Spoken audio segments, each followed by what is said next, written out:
Hola mga kapatid, tila nagkaisa ang mga naetsapuera sa Metro Manila Film Festival ngayong taon na ipapalabas na lamang ang kanilang mga pelikula bago magpasko.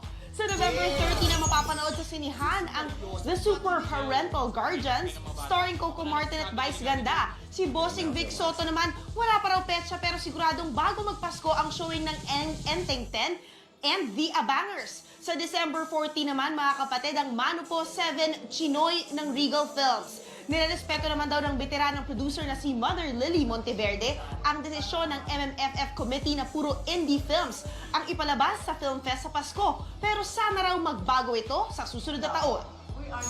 There is a time for the indie movie, but not Christmas season. Christmas is for the family. Nahihinayang ako sa mga bata. And this is a family movie. This is a family movie. But anyway, let's hope next year the entire system should be changed.